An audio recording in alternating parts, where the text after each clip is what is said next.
जैसे कि पिछले वीडियो में हमने 2 स्टॉक आइटम्स बना ली थी। मैं आपको यहाँ पे चेक करवा देती हूँ कि हमने स्टॉक आइटम्स में फैंस एंड एलईडी टीवी जो है बनाया था। Let me check. ये देखो, फैंस एंड एलईडी टीवी। अब इसकी ज़रूरत कहाँ पे पड़ेगी, आप लोग जो सोच रहे होंगे। कमिंग टू अकाउंटिंग वाउचर, इसमें आप सबसे पहले देखिए परचेज वाउचर। ठीक है, परचेज वाउचर में अब अगर हम फ़ैन परचेज़ कर रहे हैं किसी अपने डीलर से, तो उसको हम एंट्री कैसे डालेंगे। यहाँ पे आपका आता है सप्लायर का इनवॉइस नंबर, जिसमें आप बिल नंबर लिख दीजिएगा, जो भी आपका बिल नंबर होगा। ठीक है, इसकी डेट डालेंगे जब आपने ख़रीदा। पार्टी का नेम, अगर तो अब परचेज वाउचर दोनों जगह पे यूज़ होता है, चाहे वो कैश पेमेंट है चाहे आपने उससे क्रेडिट पे लिया है। अगर तो कैश पेमेंट है तो कैश सेलेक्ट कीजिए, अगर आपने उधारी पे लिया है तो आप उसका पर्टिकुलर अकाउंट बनाइए। ठीक है, अब मैं कैश ट्रांजैक्शन करके दिखाती हूँ आपको। यहाँ पे रिसीट डिटेल्स आपको फिल करनी पड़ती हैं। परचेज लेजर में आपको यहाँ पे परचेज लेजर सिलेक्ट करना पड़ता है।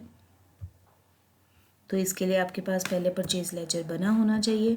आप इसको सिलेक्ट कीजिए एंड देन आप अपनी एंट्री डालिए। जैसे मैंने फ़ैन्स परचेज़ करे हैं, मान लीजिए 10 नंबर ऑफ़ फ़ैन्स मैंने परचेज़ किए एंड उसका रेट था 1000 पर फ़ैन, टोटल अमाउंट हो गई। ठीक है, नेक्स्ट मैंने परचेज़ किया है LED TV from a dealer on cash basis and I have purchase 20 LED TV, 20 number of LED TV of 20,000 each. Then this is the entry जो आपकी परचेज वाउचर में हो चुकी है। ठीक है, यहाँ पे आप नरेशन लिख सकते हो और टर्न। अब यहाँ पर आपको पता चला होगा कि ये जो हमने स्टॉक ग्रुप्स बनाए हैं ये क्यों शो किए गए थे यहाँ पर, सो दैट आपका परचेज वाउचर या सेल वाउचर में एंट्री डाल सके। अब मैं आपको इसकी स्टॉक समरी में दिखाती हूँ।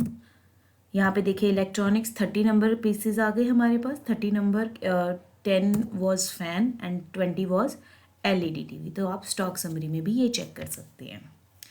ठीक है, परचेज वाउचर को आप क्रेडिट एंट्री के लिए भी यूज़ कर सकते हैं, बट आपको उससे पहले उसका उस सप्लायर का या डीलर का जिससे आपने उधार पे ख़रीदा है उसका अकाउंट बनाना पड़ेगा।